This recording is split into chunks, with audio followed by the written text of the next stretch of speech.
What is going on, Governors? Chisgule here, and today we log into Chisgule Lives, our new restart project, and yeah, we were attacked.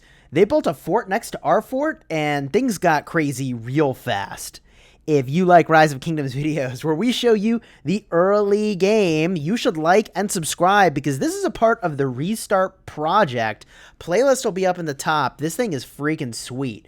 So we're minding our own business, doing our daily routine, and we log in to Chisgule Lives, and I got a fate changer, a $10 fate changer, and I'm all like, what's going on here? What's going on? I bought it. Use the community donation funds. Every purchase on this account has been from a community donation because y'all are the best. Y'all are the best. And I didn't even know this existed, a $10 fate changer. So I go look at my reports and I'm like, what the heck happened? Now, I don't have enough siege units to be able to farm with all siege units. I have to send some troops out on the battlefield to farm.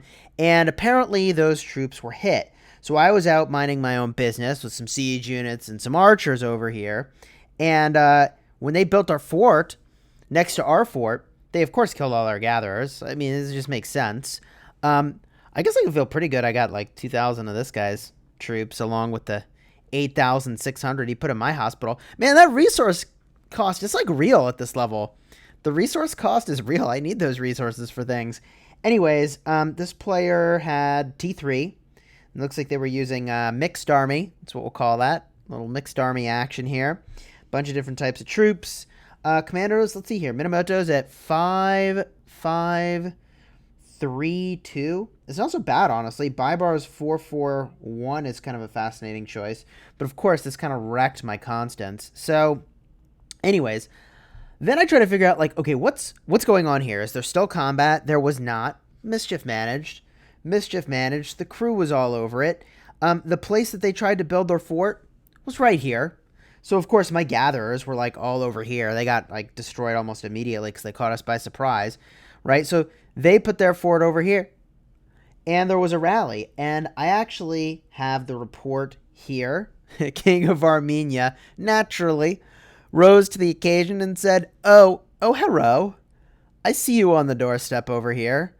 Let's check out this report. This is the first time I'm looking at this report as well. So let's see what happened here.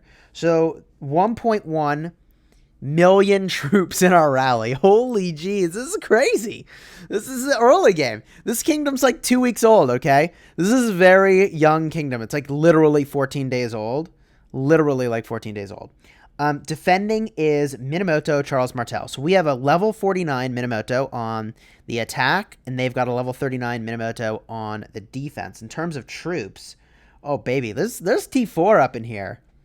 We got some T4 deaths here. This is like, this kingdom's 2 weeks old. This is a big deal. King of Armenia, 12,000 dead T4s. It's funny, like, oh, 12,000 dead T4s. Like, you know, when you're in an old kingdom, that's like, whatever. We launched a rally, what? And in a young kingdom, that's like, oh my gosh. It's like all my troops combined.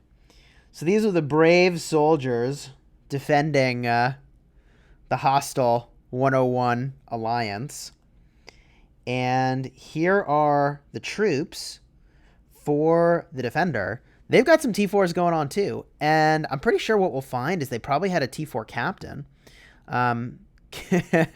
Can't speak English is the name. That's amazing. Oh my gosh. These are the defenders. They got a lot of different troop types up in here. A lot of different troop types. It's actually pretty... I mean, they probably put a lot of troops in there of what they owned.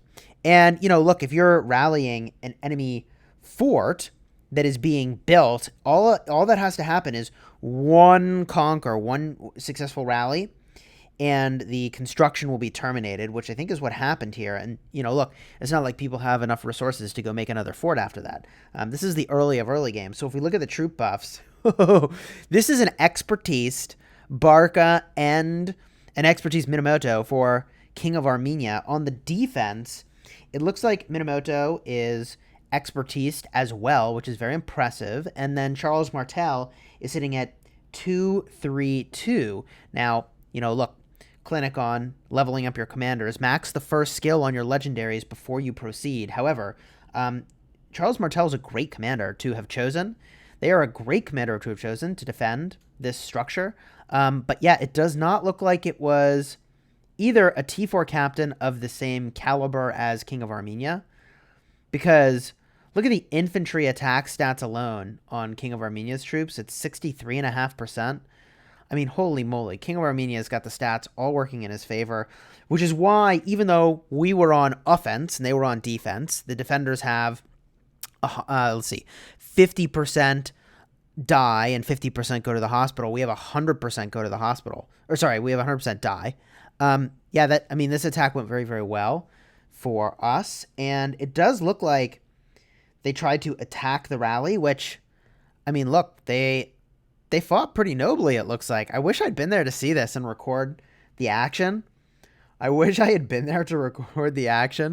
pretty crazy. If we jump into the statistics right now, for individual power, King of Armenia powered up pretty substantially. He's now at 20 million power. I think he was at 22 million power. So I think we can confirm that. We can confirm this. No. Highest power is 20 million. All right. 20.2 million was his highest power. So there you go. I mean, pretty crazy stuff going on here. If we look at the individual power, that's what that looks like. The alliance power, we are still number 2. I mean, like, we're not the strongest by power. That's definitely not a thing that we are. But King of Armenia's got a lot of experience driving these sorts of crazy rallies and defenses and attacks. So, yeah, that's how that all played out. Pretty wild, pretty crazy to have, like, opened up the game to see that kind of craziness. And let me tell you, I'm really appreciative to not have this kind of insanity in my normal kingdom where Chisgule is, because it's just crazy. Gosh, it's just crazy. You just wake up and, like, stuff's getting attacked. Holy jeez. So the pass is about to open. Our situation's looking pretty good. We have a ton of territory. We are connected to some of our allies, hostility 303, and we have other allies as well. And it looks like this will be our entry point. And I suspect that this is what we're going for over here. AP recovery and healing speed is fine. In terms of which shrine is really kind of the most important, I'm going to make the argument that the troop training shrine is like the most important of those shrines. And I sort of wonder, I've not been paying a ton of attention to the pattern we're using to sort of expand and which things we're collecting and what the ultimate distribution will be of the holy sites that we're going to grab in this early part of the game. But if I head over to the holy sites that we have now, we do have 5% training speed, which is game-changing. We do have 5% research speed, which is game-changing. We have the 5% march speed, which, let me tell you, everything is so slow in the early game. It's just like, it's so slow watching troops march around. It's pretty unbelievable. So very happy to have that march speed. Commander experience gain is actually super relevant at this stage of the game. And the troop health, I'll take it. That seems really good. So overall, pretty happy with the complement of holy sites that we've managed to pick up. And, for what it's worth, if you were to have 2 storm altars that both increase training speed, it doesn't actually work. Only one of them will apply. So the most you can get from the storm altars is one of them applying. That's the 5% training boost speed. Training speed boost. You can't get both of them and have it become 10%. And that's something you can verify by just going into your city hall and checking that out. Now, we are on the doorstep. Let's see here. I'll show you where that actually was. That's over here. Here's where those stats are.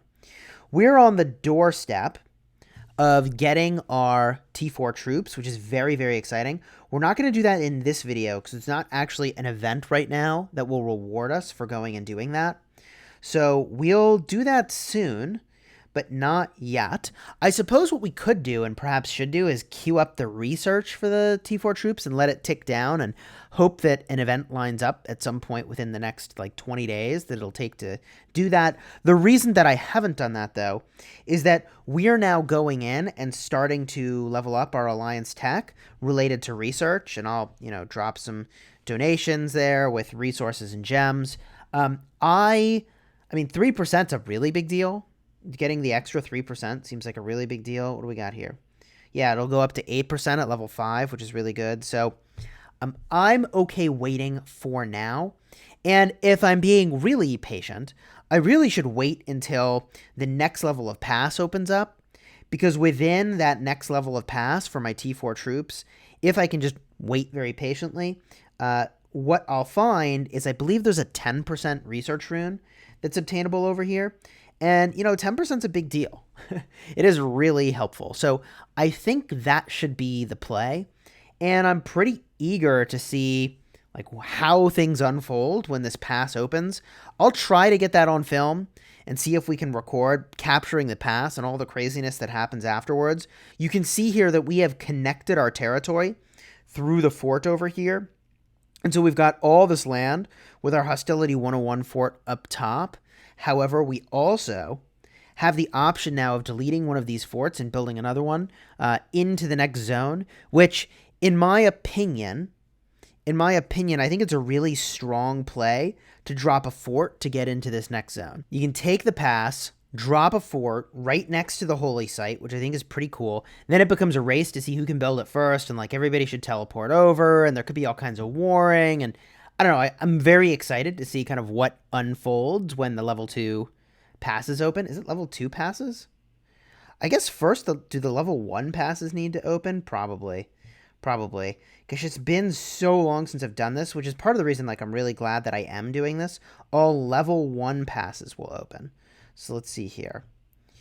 This, I believe, is a level 2 pass. What do we got here? This is a level 2 pass. So, I mean, look, the fireworks could also open when these level 1 passes open, because let's say we own all the level 1 passes into an enemy zone. That means that we can wage war on them, and they can't come back into our zone and wage war on us unless they hold the pass. I don't know. The passes could get really, really, really spicy, and I expect there could be some crazy warring. I don't know. I'm holding off. I'm like trying to keep all my big spending on my main account. But if you compare to when I unlocked T4 troops originally in my Chisgule account, my main Chisgule account back in the day, card up in the top for that video, by the way. It's so cool to watch. I actually give some really good advice in that video. I pat myself on the back. I mean, I really was very thoughtful about things back in the day.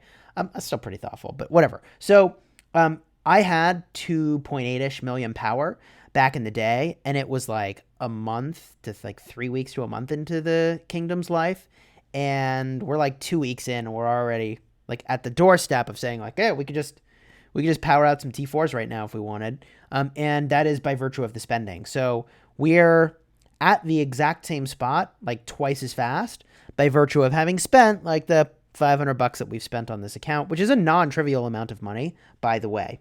Now, in terms of commander investments, at this point, I am kind of leaning towards Minamoto, and I think my game plan would be Ethelflaed primary with, did I say Minamoto? I mean Freddy.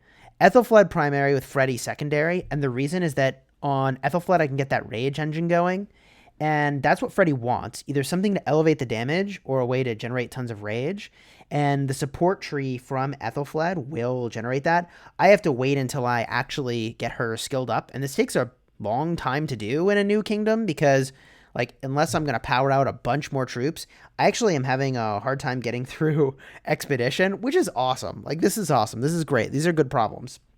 What I want to do is get to Rejuvenate, and I also want to get this March speed, and, like, this is really good. Fresh Recruits is good. Healing Herbs is really good. The Strategic Prowess is also really, really good when you're generating lots of rage. And even though Freddy contributes literally nothing to the rage engine, Ethelflaed's got it all baked in, baby. With with those support talents, just Rejuvenate.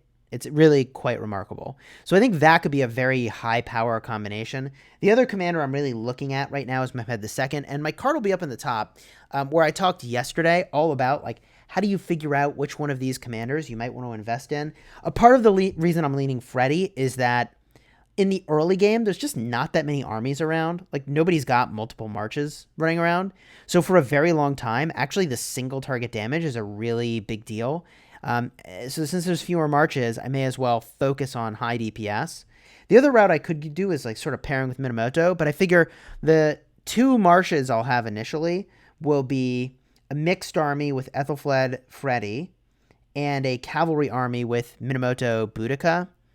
And I don't know. It could be actually be Minamoto, Sun Tzu.